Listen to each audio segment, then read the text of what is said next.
You may have seen this on Facebook or X/Twitter, but late last week, a handful of doctors associated with the American College of Pediatricians, remember that, ACP, American College of Pediatricians, they issued a statement urging healthcare professionals to stop offering gender-affirming care to minors. And they even created a website for this. And I'm going to show you this website, Doctors Protecting Children Declaration. And it looks very fancy here. Like, given everything we know, basically saying, let's not help kids who are trans. I mean, they have pictures of doctors wearing the coats and doing this. And they have a declaration, sex is dimorphic and gender ideology. That's bad. And medical decisions should not be based on what someone wants, but on whatever the birth certificate says. Whatever. We recognize. Okay, so they said all this crap, but they also held a press conference, which is kind of interesting. Before I show you the clip of this, do you remember when COVID was happening outside the Capitol? There was a small group of doctors. I don't remember timeline-wise when this was. I can't remember if this is like when vaccines were ready for COVID or when people were told to wear masks. But at some point, a handful of doctors stood outside of microphones outside the Capitol and basically said, you know what Fauci is telling you? Do not do anything he says. We know what we're talking about because we are doctors. We're wearing the white coats. Don't do it. They were called like the frontline doctors. And now one of those people is like the Surgeon General in Florida because Ron DeSantis is like, how can I hurt more people? This is what this press conference was. You had all these handful of doctors. They showed up and they basically said exactly what I told you about. Let's not help trans people. Oh, yeah, I think a commenter mentioned this. They were also promoting ivermectin as a cure for COVID, which it is not.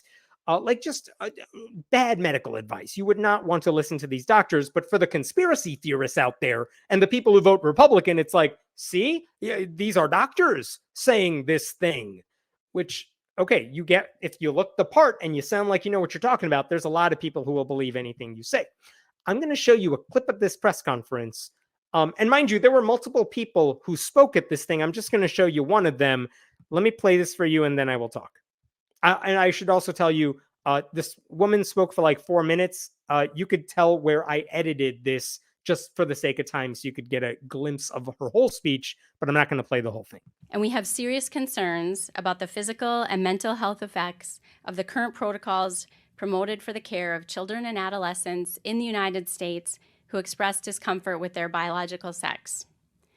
So we are calling on these medical organizations of the United States and immediately stop the promotion of social affirmation, puberty blockers, cross-sex hormones, and surgeries for children and adolescents who experience distress over their biological sex. In our declaration, we affirm that sex is a dimorphic, innate trait defined in relation to an organism's biological role in reproduction, male and female. Medical decision-making should be based upon an individual's biological sex. It should respect biological reality and the dignity of the person by compassionately addressing the whole person. We are here defying the claims made by these medical organizations in the US that those of us who are concerned are a minority and that their protocols are consensus. They are not consensus, and we are speaking in a loud, unified voice, enough. Okay, as I'm sure many of you watching this are thinking to yourself, like, what the hell is she talking about? None of that is accurate. But here's the thing. They look the part. She had her doctor uniform. I'm not denying she's a doctor, but like she's playing the part. She's looking the part. Notice you have no idea who's in the audience there because they don't need it because they're just trying to put on a show for you. And the whole thing is we are doctors. We're telling you that everything that feeds into your right-wing anti-trans conspiracy theories is true, and we're the smart ones because we're doctors. And if they do that, they can trick dumb people into thinking they have a point. And it worked, because guess who started spreading this stuff? Well, you had Elon Musk, who responded with, wow. Notice what he's retweeting there. The American College of Pediatricians just put out this fire statement calling out all the major medical associations by name for pushing the gender transition craze on kids. And Elon spreads it. There's an organization called the Catholic News Agencies. This was their headline. Doctors urge U.S. medical groups to immediately stop trans treatments on children. But the one I really wanted to show you, guess who fell for this as well? Look at this. Look at this. The guy who publishes Skeptic magazine, who fell for this hook, line, and sinker. Here is the full statement from the American College of Pediatricians affirming the science. And Shermer would know, because he's a very skeptical person who knows how to weed through BS. Of course, he promoted this. So you have all these morons promoting what this lady said. And here's the thing you need to know about the American College of Pediatricians. This is not a legitimate organization representing the field of pediatrics. Do you know how there's a group called 1 Million Moms that's like, there's a commercial with gay people, it's going to hurt our children? And the thing is, they don't have 1 million members. It's like one mom who just pretends like she's speaking on behalf of all moms. That's what the American College of Pediatricians is. It's a small group of doctors. Let's assume they are legit doctors, but it's a small group of doctors who say they speak for everybody, even though they do not. It's like the Flat Earth Society compared to geologists, okay? This group, the American College of Pediatricians, if you want to become a member and you go to their website and you want to like say, I want to be a part of this, they require you to accept a certain set of ideologies. What are those ideologies? Well, you have to support abstinence-only sex education. You have to oppose same-sex marriage. You have to reject vaccine mandates. You have to link homosexuality with pedophilia, or at least that is something they have said on their website. They have supported gay conversion therapy. They claim trans identities are a mental illness. And the Southern Poverty Law Center has called them a hate group. And even if you're not a fan of the Southern Poverty Law Center, their website, when they say this is a hate group, it lists the receipts. It shows the things they have said that are not based in science.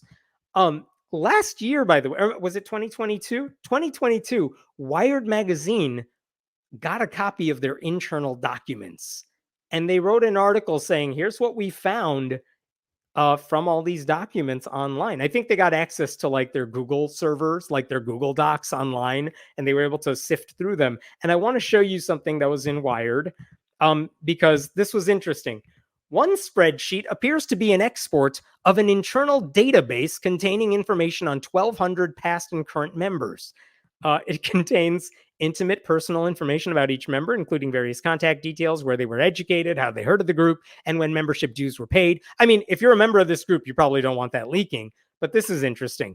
The records show past and current members are mostly male, and on average 50.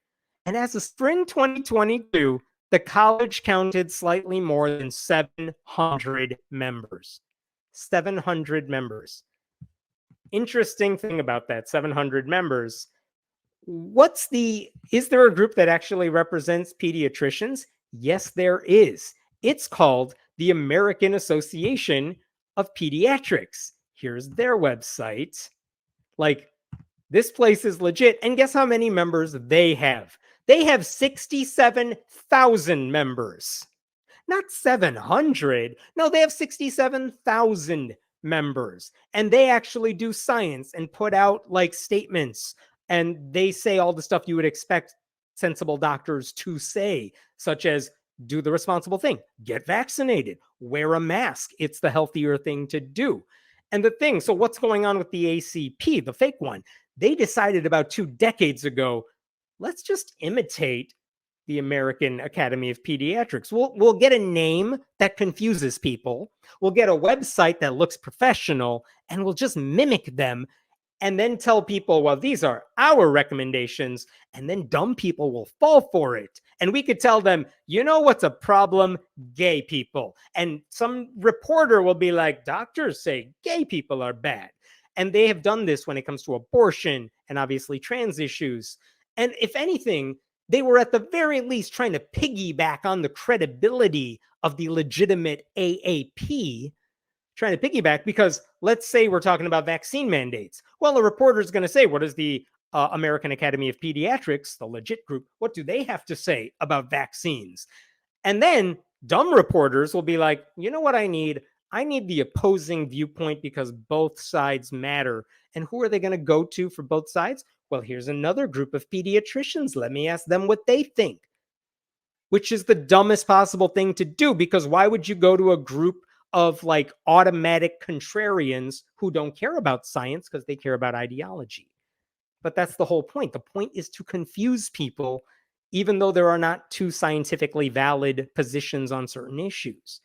And because the fake ACP looks the part and has a logo and wears professional doctor jackets when they do things, the dumb people fall for it. And I want to give you one more example of why this sham group, they put out like a report last year trying to show everyone, here's how successful we are. Here's our year-end report. And I want to show you this one thing. Look at this. We protect children from the harms of transgender ideology. But look at this in the upper right here. Our presence in the news media and social media has expanded exponentially. This is how they're measuring success. It's by how many views they got on social media and how many social media followers they have. By the way, I have more of those on both counts, and I'm not an organization of anything. But like, you would think, oh, what's the metric on how useful you are, on how good you are as an organization for pediatricians? And you would think they would measure like how many kids' lives have we saved? How many doctors, how many scientific journals have we been published in? That's how like legit groups might rate their success. These guys are like, look how many Facebook likes we got. Elon tweeted us or retweeted us, so we're going to count that as a win. Now give us money so we can lie to people. Like, that's not how you measure success at all. Like, all of that's to say no one should be paying any attention to what a conservative hate group that only cares about ideology, not science, not medicine, says about transgender people. In case you are wondering, notice I have not talked about the substance of anything they said, but I did want to give you some perspective on that too, because like, I know there are some atheists and whatnot who are like, well, maybe they kind of have a point. We should not do anything gender affirming for children. Scientific American, which I know is not a journal, but they do write about science, they actually analyzed this and wrote up a thing about this a couple years ago. And I thought this was a pretty useful summary of what the science actually says about this stuff. And I want to read this because this is important. The truth is that data from more than a dozen studies of more than 30,000 trans and gender diverse young people consistently show that access to gender-affirming care is associated with better mental health outcomes, and that the lack of access to such care is associated with higher rates of suicidality, depression, and self-harming behavior. And look at this too. Major medical organizations, including the legit American Academy of Pediatrics, the American Academy of Child and Adolescent Psychiatry, the Endocrine Society, the American Medical Association, the American Psychological Association, and the American Psychiatric Association, have published policy statements and guidelines on how to provide age-appropriate gender-affirming care. All of those medical societies find such care to be evidence-based and medically necessary. Oh, but like 10 doctors wearing lab coats went and said, we're doing a press conference, and they said, all of those people are wrong. To believe that is to say, well, I heard a climate denier was a scientist, so maybe climate change is a hoax. It's like, who cares what one idiot says? Why don't you listen to what like 99% of the people who study this stuff all the time say? Because maybe they have a better handle on this stuff. Meanwhile, Michael Shermer, of all people, is spreading this BS like it's legit because he also only cares about ideology, not science. By the way, after I posted about this myself, I'm not taking credit for this, but like shortly after, he issued another tweet. I don't have it in front of me, where he's like, all right, I heard all you people. I looked it up on Wikipedia, and it appears this is some right-wing group. However, everything they said was still correct. It's like, yeah, you're not doing skepticism. I don't know why anyone's listening to him either. Like, listening to this fake medical group, that's like going to a Catholic priest to ask for sex advice. Why would you do that? They don't know what they're talking about. Why are you trying to get advice from people who are extremely ignorant about the subject? By the way, the dude that I want to show you that Elon tweet one more time. This this tweet that he was sharing by Robbie Starbuck, who said, "Oh my God, look at this video that happened." Who is Robbie Starbuck? He is a guy. He's an anti-trans activist who just came out with a movie about anti-trans stuff not that long ago. He's like promoting an anti-trans movie. So of course he's promoting the BS people promoting anti-trans propaganda. And in that movie that he made, he literally lied to participants to secure their involvement and then edited their statements in deceptive ways. And the people he spoke to have already spoken out against it. So like even the guy they're all quote tweeting here is not a fair assessor of what's going on. You would think that would raise some red flags. I'm just saying, with the founder of Skeptic Magazine.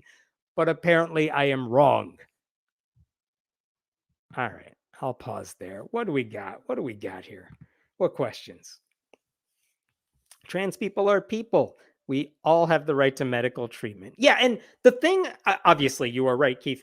The thing that boggles my mind is like, it's not like a child can walk into a doctor's office and say, like, I feel like I'm the opposite gender or something like that. So let's change my entire body. I want hormones now. I want you to perform surgery on me. That's not how it works. The gender affirming care we're talking about is give the child space to explore this stuff in ways that will help them understand it. It's not something that's going to happen like that. Like, and also, I trust what the medical experts say, not people who just wear lab coats and don't follow the science. So maybe the people who actually work with kids and study this and work with the medical associations that do all this stuff, maybe they know more about the subject than like random guy on Twitter who just wants to feed the conspiracy theories and fuel rage. I'm surprised by how many atheists fall for this stuff. It's disappointing, but like all those right-wing atheists, this is what they do as well. Dr. Jill. Yep, that's the lady in the lab coat. She's the executive director, by the way, of that fake group. This is an excellent point. Dr. Jill has that fundy voice. The one that says, you should listen to me, but I'm condescending toward you. It's the Katie Britt voice. Yes. Thank you for that. Listening to this as an intersex person is wild. I'm sorry, Moss Eater. I was told by Lady in Lab Coat that you don't exist. Sorry. But yeah, that's the thing. Like, living proof that, like, maybe gender spectrum, maybe it's a little more complicated than some people might think. It's like, sorry, I'm just going to pretend you're not there. There's just two, and they're on opposite ends of the spectrum. And the doctor decides it when you're half a second old, and that's the end of the story. It doesn't get more complicated. I'm a scientist. I love nuance. It always makes me laugh when, like, science, I'm thinking of like Jerry Coyne, all those right-wing conservative atheists and scientists, when all of them say similar things, it's like, these are people who, if you did like a 2x2 Punnett square, like you learned in your high school biology class, if you get to college or you study biology later on, one of the things you learn is, well, that's overly simplified. That is so not how our genes interact and work. It's way more complicated than that. And yet when you ask them about gender, it's like, nope, it's binary. We're done with this now. It's like, really? We're done studying this thing? Because I don't know, you would think they would be more amenable to studying nuance, but no. Cherry pick doctors with an agenda. That's what their name should be. That's what the organization's name should be. I really don't understand why people put so much effort into hating things they know little to nothing about. I don't know either, but it fuels the entire right wing everything. It's grievance. Some people like to be mad. Some people like to be contrarian. It doesn't matter how much you know about it. They just know, oh, liberals say this. We got to be on the other side of it. Like they're just reflexively against anything that is deemed woke, And it doesn't matter how correct that side may be. They're just like, well, if liberals like it, I must hate it. And I'm going to make everyone's life miserable because I think this is one of the reasons I don't know if it's a fair comparison to say this anti-trans group is like the Flat Earth Society, but like, why do people genuinely believe the Earth is flat? Some of it's just plain old ignorance, but I think for some people, if you're in that subculture, you feel like you are right about something everyone else doesn't get. And for once in your life, you think you're the smart one. And like, you probably don't get that feeling anywhere else in your life. And I think that's the case for this stuff. If you talk about who's most anti-trans, it's these right-wing assholes who are just never the smart people. They're never the ones everyone looks to and say, that's the intelligent guy. No one said that about like Ben Shapiro. Like, you know what I like about him? He's intelligent. No, they just make fun of him because he's a moron. But if you're in that bubble and you never get called the smart one, it's like, you know what? When it comes to this particular grievance, I'm right and everyone else is wrong. And I'm willing to look past what the left is telling you. Like they feel like they're smart. I think that's a big part of it. Yeah, I think this is a fair assessment of this. The Ben Shapiro is a stupid person's idea of a smart person. Yeah, like Donald Trump is a poor person's idea of a rich person. Like actually rich people don't spend money or do anything like Donald Trump by and large because like they make fun of him. But if you're poor and you're like, what would you do if you had $1 billion? And the poor people would say like, well, I would buy a mansion with gold toilets. And it's like, yeah, that's why you think Donald Trump is like smart and wealthy or something.